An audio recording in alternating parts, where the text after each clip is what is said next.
L'Épître aux Romains, chapitre 8, du verset 1 à 14. Comme toujours, nous allons travailler sur tout le chapitre, mais nous allons d'abord lire cette première partie de passage. Je lis le passage d'aujourd'hui. Il n'y a donc maintenant aucune condamnation pour ceux qui sont en Jésus-Christ. En effet, la loi de l'esprit de vie en Jésus-Christ m'a affranchi de la loi du péché et de la mort. Car chose impossible à la loi, parce que la chair la rendait sans force.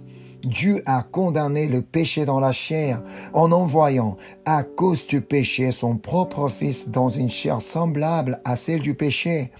Et cela afin que la justice de la loi fût accomplie en nous, qui marchons non selon la chair, mais selon l'esprit.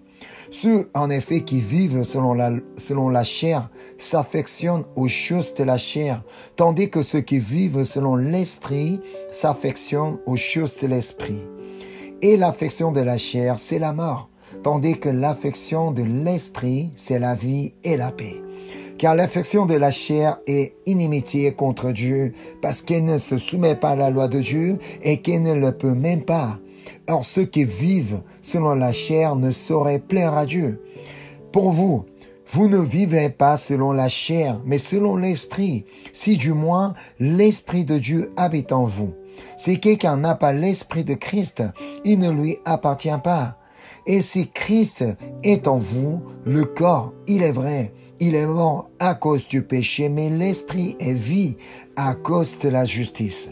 Et si l'esprit de celui qui a ressuscité Jésus d'entre les morts habite en vous, celui qui a ressuscité Christ d'entre les morts rendra aussi la vie à vos corps mortels par son esprit qui habite en vous. Ainsi donc, frères, nous ne sommes point redevables à la chair pour vivre selon la chair. Si vous vivez selon la chair, vous mourrez. Mais si par l'esprit vous faites mourir les actions du corps, vous vivrez. Car tous ceux qui sont conduits par l'esprit de Dieu sont fils de Dieu. Amen.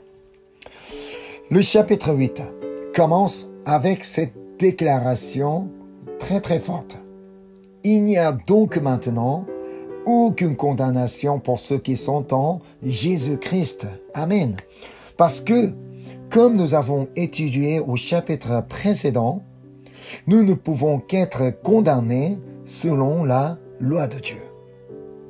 Car nous ne faisons pas le bien que nous voulons et nous faisons le mal que nous ne voulons pas. Puisque le péché habite en nous, et que le mal est attaché à nous. Naturellement, nous sommes incapables d'observer la loi de Dieu au point d'être déclarés justes. Parce que nous sommes tous nés pécheurs.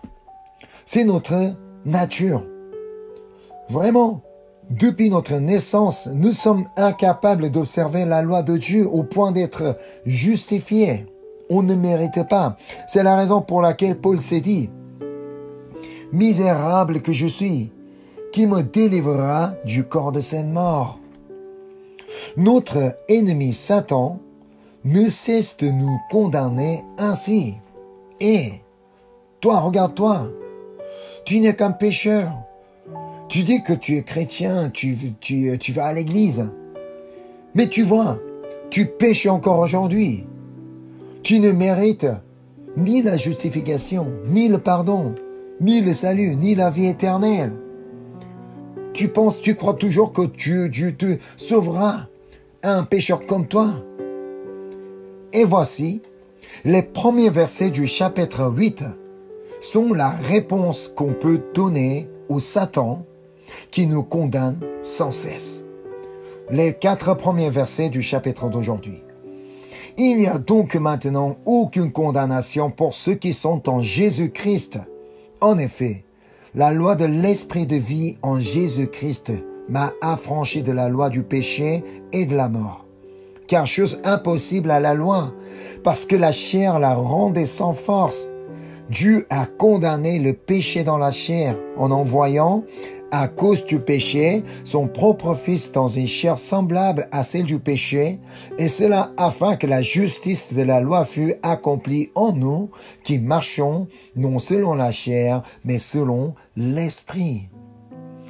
Par la mort de Jésus, la justice de la loi a été accomplie en nous, qui sont maintenant en lui. C'est pourquoi Jésus a pris la chair de l'homme. C'est pourquoi Jésus est devenu semblable à l'homme. Il était l'homme, à la fois Dieu, à la fois homme. Selon la loi, il fallait absolument la mort d'un animal et son sang pour la rémission des péchés. Et encore, pas n'importe quel animal, un animal sans défaut. Un animal qui ne connaît pas de défaut, un animal parfait.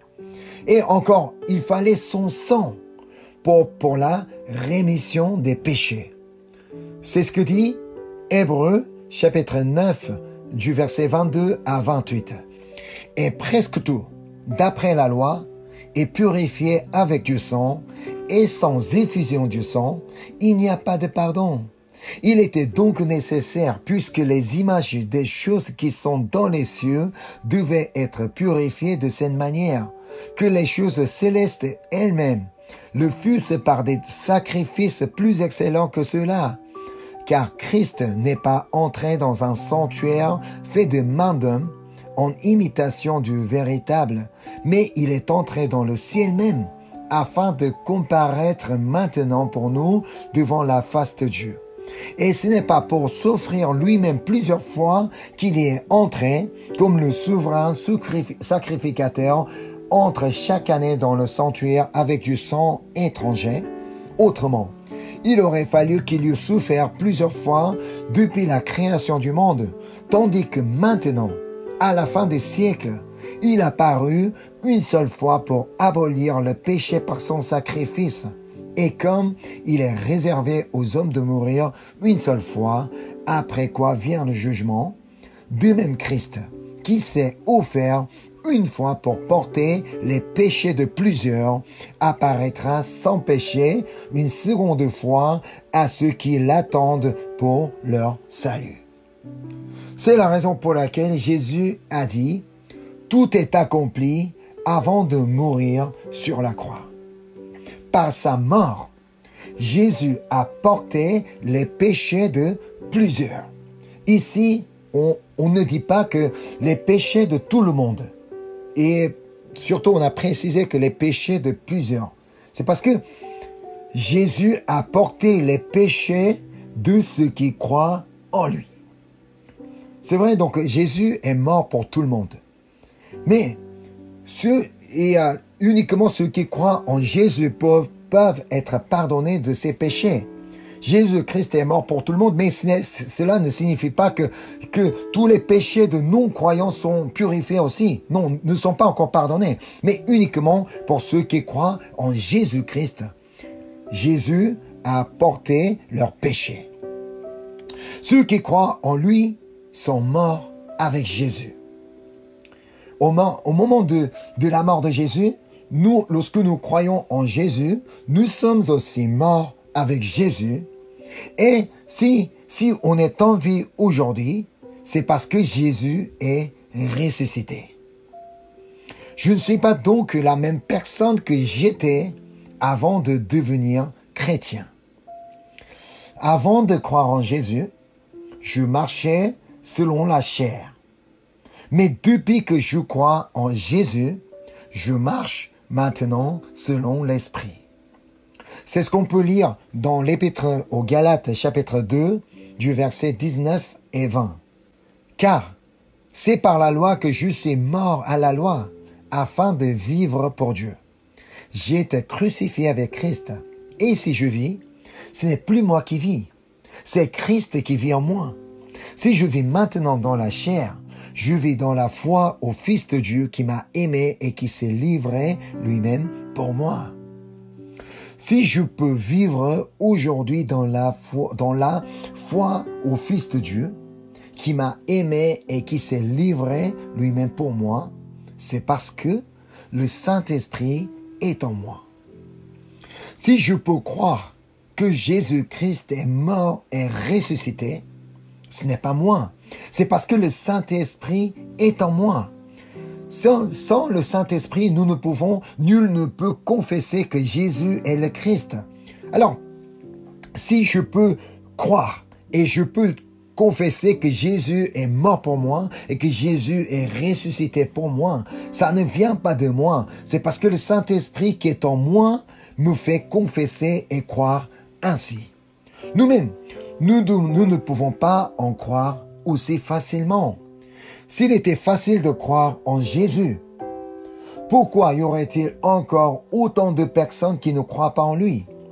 Dans le monde entier, il y a toujours beaucoup de personnes qui ont du mal à croire en Jésus, qui ont du mal à croire que Jésus est mort pour nous, que Jésus est ressuscité. Mais nous, si nous sommes connectés ce soir, c'est parce que nous croyons tous que Jésus est mort pour nous et que Jésus est ressuscité au 3e jour. Mais pour en croire, nous n'avons pas besoin de nous efforcer. Oh, mais j'y arrive pas vraiment à y croire. Mais je vais quand même essayer de croire. Non, personne ne dit ça. Mais nous parvenons à en croire. Parce que le Saint-Esprit qui est en nous aide à en croire. C'est une grâce de pouvoir croire en Jésus. Alors, étant donné que le Saint-Esprit est en nous, nous devons maintenant vivre selon l'Esprit. Puisque Dieu nous a donné son Esprit en nous, c'est à partir de maintenant, nous devons vivre selon l'Esprit. C'est ce que dit le texte d'aujourd'hui. On revient au passage d'aujourd'hui, l'Épître aux Romains chapitre 8, du verset 5 à 7. Ceux, en effet, qui vivent selon la chair, s'affectionnent aux choses de la chair, tandis que ceux qui vivent selon l'Esprit s'affectionnent aux choses de l'Esprit. Et l'affection de la chair, c'est la mort, tandis que l'affection de l'Esprit, c'est la vie et la paix. Car l'affection de la chair est inimitié contre Dieu, parce qu'elle ne se soumet pas à la loi de Dieu et qu'elle ne le peut même pas. Par nature, nous n'avons que l'affection de la chair, parce que nous sommes des pécheurs. Autrement, nous n'avons que la pensée de la chair. Alors, on ne pouvait pas se soumettre à la loi de Dieu.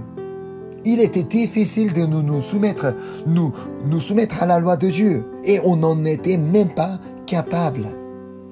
Mais depuis que le Saint-Esprit est venu en nous, un changement a lieu dans notre vie. Je lis donc la suite de notre passage. Je vais lire du verset 8 à 14. Or, ceux qui vivent selon la chair ne sauraient plaire à Dieu. Pour vous, vous ne vivez pas selon la chair, mais selon l'Esprit. Si du moins l'Esprit de Dieu habite en vous. Si quelqu'un n'a pas l'Esprit de Christ, il ne lui appartient pas.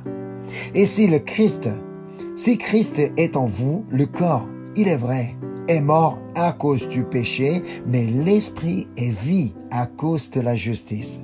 Et si l'Esprit de celui qui a ressuscité Jésus d'entre les morts habite en vous, celui qui a ressuscité Christ d'entre les morts rendra aussi la vie à vos corps mortels par son Esprit qui habite en vous. Ainsi donc, frères, nous ne sommes point redevables à la chair pour vivre selon la chair. Si vous vivez selon la chair, vous mourrez. Mais si par l'Esprit, vous faites mourir les actions du corps, vous vivrez. Car tous ceux qui sont conduits par l'Esprit de Dieu sont fils de Dieu.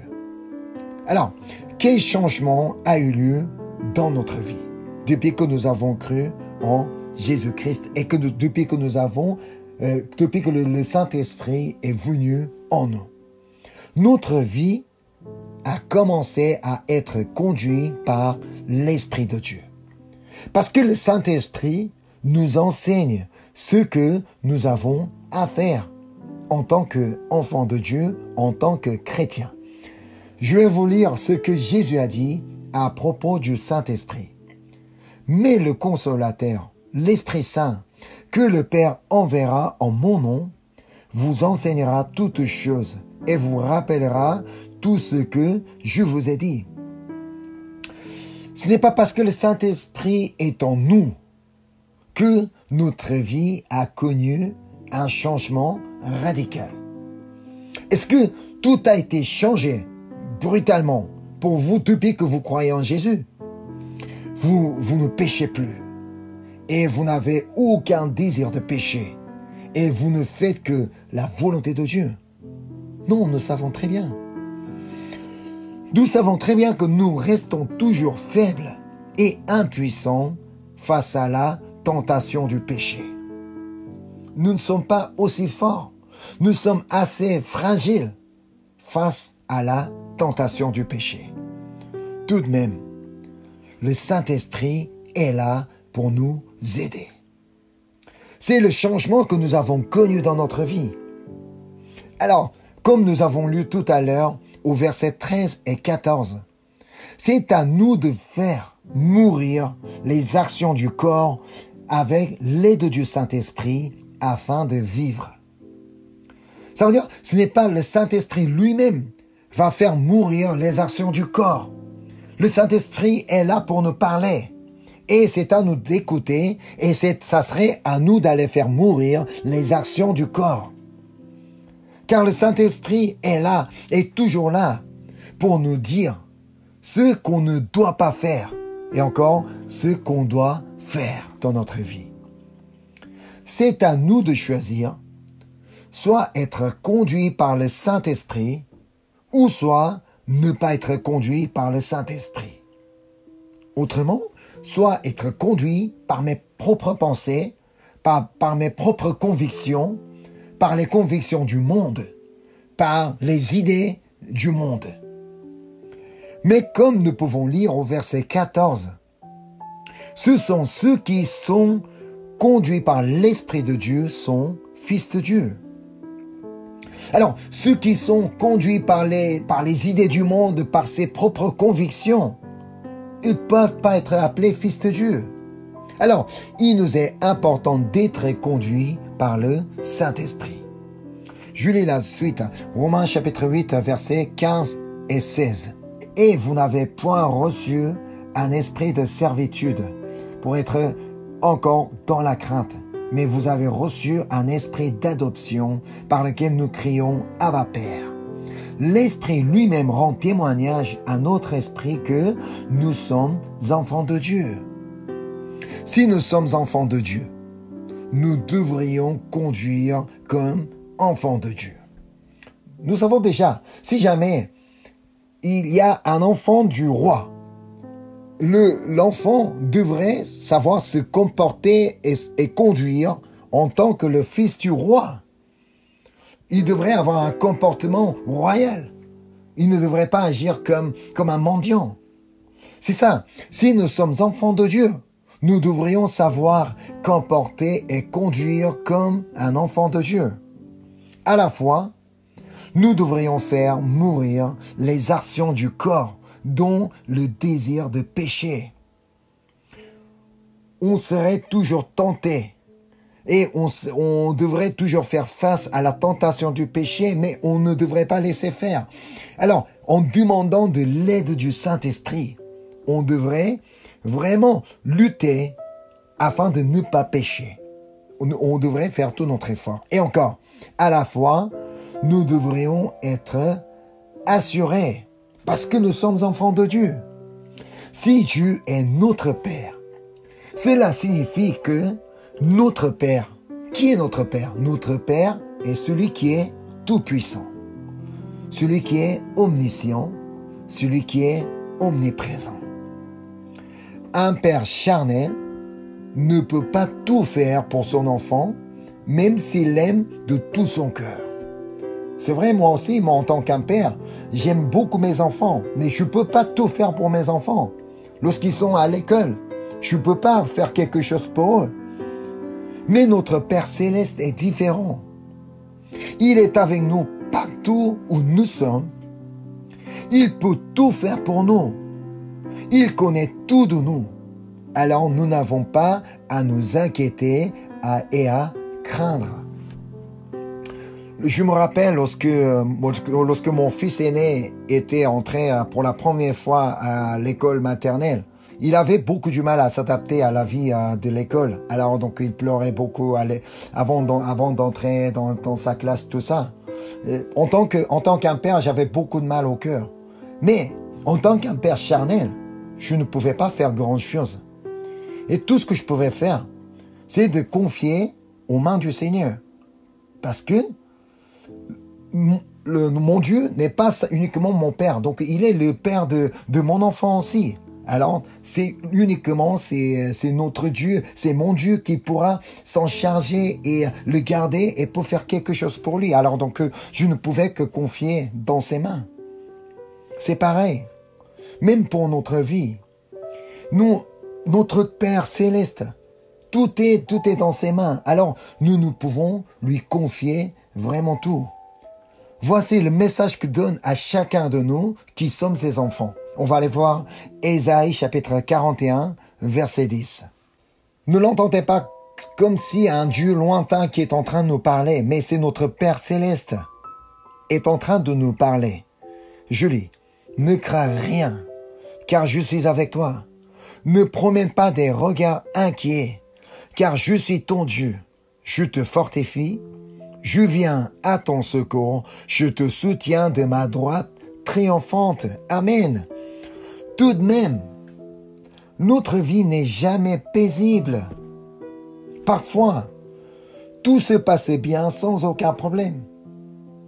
Mais la plupart du temps, nous rencontrons des problèmes et encore des difficultés dans notre vie, alors que notre Dieu est notre Père. Alors que c'est lui qui nous a dit de ne pas craindre, de ne pas promener des regards inquiets. Il nous arrive toujours des choses qui nous font craindre et nous inquiéter. Mais comment ça se fait? Nous ne devons pas nous méprendre. Car notre Père ne nous a jamais dit qu'on ne connaîtrait jamais de problème dans notre vie. Il n'a jamais dit ça. Il n'a dit que non, toi, tu n'auras aucun problème dans ta vie. Tu n'auras aucune difficulté. Tout va bien. Tout sera bien. Tu ne seras que riche, célèbre et fort, tout ça. Non. Au contraire, qu'est-ce qu'il nous a dit? Je te fortifie. Je viens à ton secours. Je te soutiens de ma droite triomphante. Parce que nous pouvons facilement être affaiblis lorsque nous sommes face aux problèmes. Lorsque nous rencontrons des problèmes, nous sommes si facilement fragilisés, affaiblis, et on a peur, on s'inquiète, tout ça. Alors c'est pourquoi notre Père est là pour nous fortifier.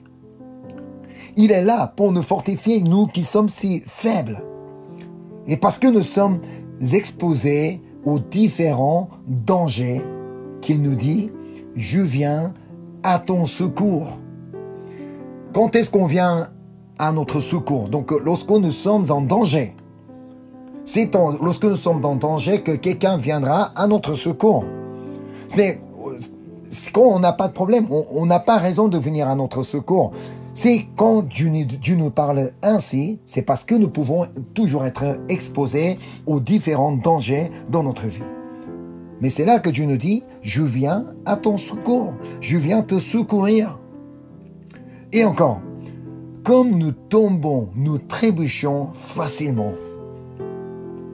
Il nous dit, je te soutiens de ma droite triomphante. Ne t'inquiète pas, même si tu tombes, je suis là pour te soutenir de ma droite triomphante. Et ce n'est pas tout.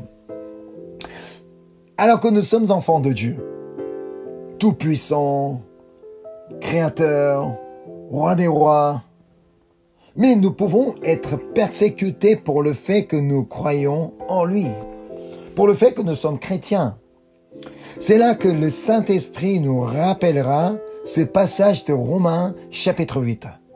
Donc Romains chapitre 8 du verset 17 à 18. Or, si nous sommes enfants, nous sommes aussi héritiers de Dieu et co-héritiers de Christ, si toutefois nous souffrons avec lui, afin d'être glorifiés avec lui. J'estime que les souffrances du temps présent ne sauraient être comparées à la gloire à venir qui sera révélée pour nous.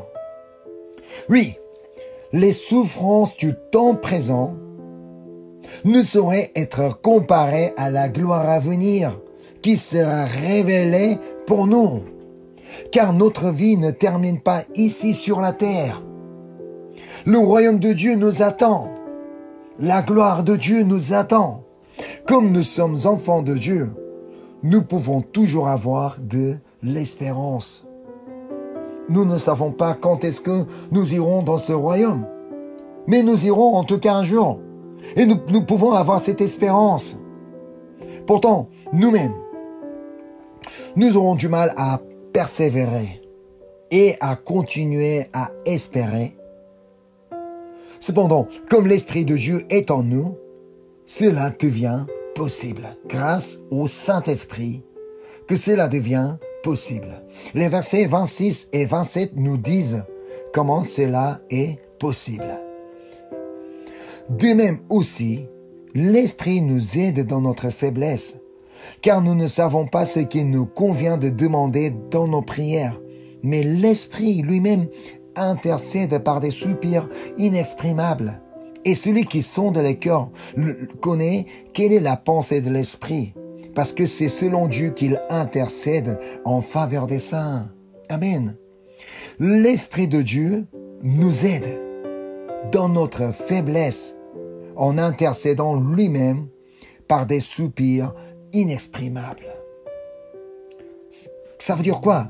Le Saint-Esprit est là en train d'intercéder pour nous, de toute sa force, de toute son âme. Peut-être certains d'entre vous ont une famille qui prie pour vous. Pour moi, c'était une grâce d'avoir une famille qui prie pour moi. En fait, c'était vraiment une très grande bénédiction, une grâce pour ceux qui ont une famille qui prie pour soi-même. Mais c'est plus que ça. C'est plus que la famille qui prie pour moi ou plus que les membres de l'Église qui prient pour moi. Car c'est l'Esprit de Dieu lui-même intercède pour moi. Waouh! C'est grâce au Saint-Esprit qui est en nous que nous pouvons croire que toutes choses concourent au bien de ceux qui aiment Dieu et de ceux qui sont appelés selon son dessein. C'est le verset 28. Romains chapitre 8, verset 28. Nous savons, du reste, que toutes choses concourent au bien de ceux qui aiment Dieu, de ceux qui sont appelés selon son dessein. Si le Saint-Esprit n'est pas en nous, on ne pourrait jamais croire que toutes choses concourent au bien. Parce que, alors que nous sommes en face d'un grand problème, alors que nous avons une maladie, alors que nous avons une grosse difficulté dans la vie, alors comment on pourrait croire que, mais comment je peux croire que toutes choses concourent au bien? Comment un problème peut concourir au bien? Mais grâce à l'Esprit Saint qui est en nous, nous pouvons toujours espérer, malgré les problèmes persistent, malgré les difficultés qui surgissent, malgré les maladies qui nous font souffrir, malgré les persécutions qui nous découragent. Parce que le Saint-Esprit est en nous et que lui-même intercède par des soupirs inexprimables. En toutes circonstances, nous n'avons pas à craindre ni à nous inquiéter, car l'Esprit de Dieu, notre Père, est en nous, est avec nous, partout et à tout moment. En aucun cas, nous ne sommes jamais seuls. À tout moment, partout où nous ne sommes jamais seuls. Notre Dieu, notre Père est avec nous. Le Saint-Esprit qui est en nous est avec nous. C'est le message que donne Paul à la fin de ce chapitre. Je vais lire du verset 31 à 39. Du verset 31 à 39. C'est un message tellement fort que nous devons vraiment prêter nos oreilles à entendre ce message. Que dirons-nous donc à l'égard de ces choses? Si Dieu est pour nous, qui sera contre nous? Lui qui n'a point épargné son propre Fils, qui l'a livré pour nous tous, comment ne nous donnera-t-il pas aussi toutes choses avec lui? Qui accusera les élus de Dieu? C'est Dieu qui justifie. Qui les condamnera? Christ est mort, bien plus. Il est ressuscité, il est à la droite de Dieu et il intercède pour nous. Qui nous séparera de l'amour de Christ? Sera-ce la tribulation, ou l'angoisse, ou la persécution, ou la faim, ou la nudité, ou le péril, ou l'épée? Selon qu'il est écrit, c'est à cause de toi qu'on nous met à mort tout le jour, qu'on nous regarde comme des brebis destinées à la boucherie. Mais dans toutes ces choses, nous sommes plus que vainqueurs par celui qui nous a aimés. Car j'ai l'assurance que ni la mort, ni la vie, ni les anges, ni les dominations, ni les choses présentes, ni les choses à venir, ni les puissances, ni la hauteur, ni la profondeur, ni aucune autre créature ne pourra nous séparer de l'amour de Dieu manifesté en Jésus-Christ, notre Seigneur. Amen. Rien ne pourra nous séparer de l'amour de Dieu manifesté en Jésus-Christ, notre Seigneur. Quelle grâce! Il est mort pour nous et il est ressuscité pour nous.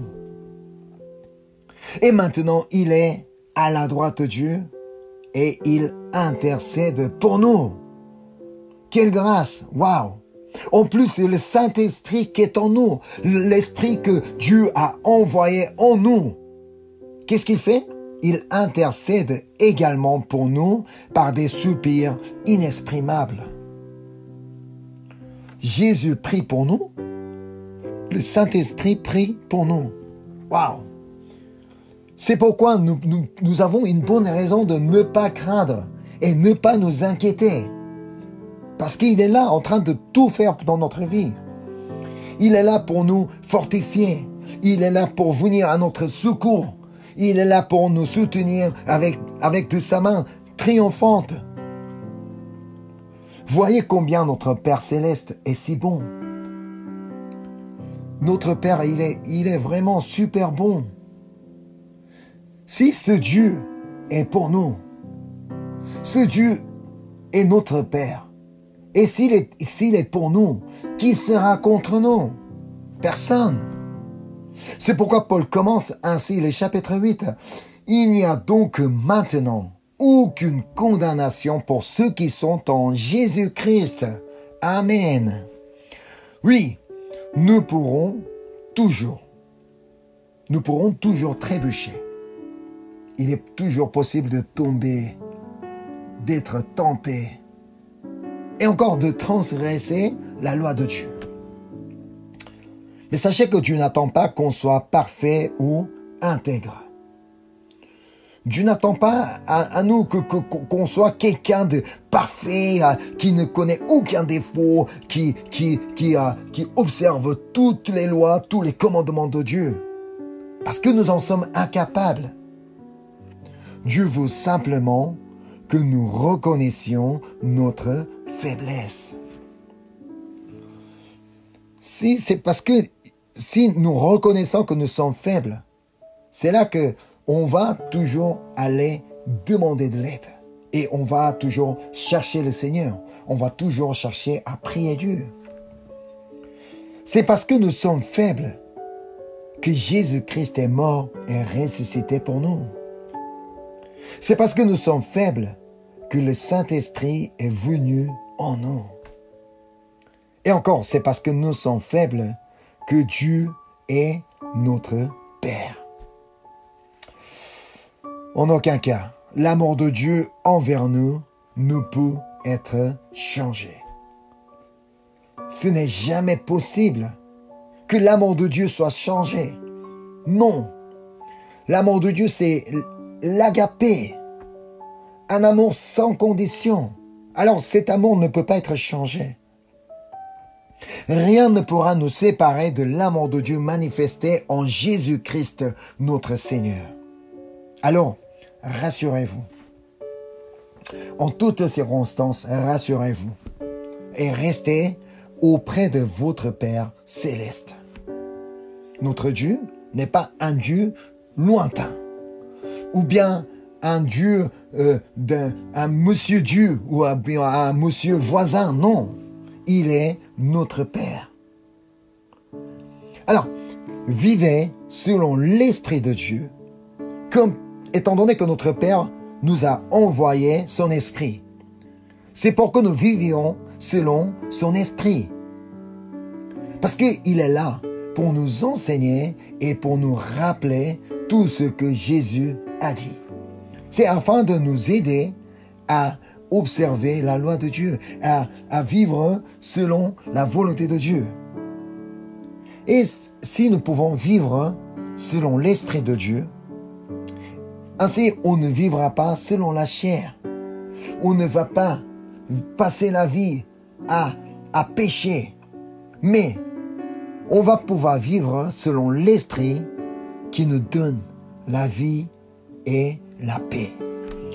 Donc le Saint-Esprit est là pour nous rassurer, pour nous aider, pour nous faire vivre et pour nous donner la paix que le monde ne peut pas donner. Alors, à partir d'aujourd'hui, décidons-nous à vivre selon l'Esprit de Dieu. Donc, étant donné que le Saint-Esprit est déjà en nous, nous n'avons qu'à lui demander au Saint-Esprit, aide-moi. Aide-moi afin que je puisse vraiment vivre selon l'enseignement que tu me donnes, selon la volonté de Dieu, que je ne connais toujours pas bien, mais tu sais tout. Alors, Saint-Esprit, rappelle-moi ce qu'est la volonté de Dieu. Aide-moi afin que je me rappelle par quel manque que je suis pardonné, par quelle grâce que je suis pardonné, justifié et sauvé, Seigneur. Et je voudrais continuellement vivre selon l'Esprit de Dieu. Je vais prier. Merci, Seigneur, parce que tu es notre Père. Oh, quelle grâce que notre Dieu est celui tout-puissant, omniscient et omniprésent.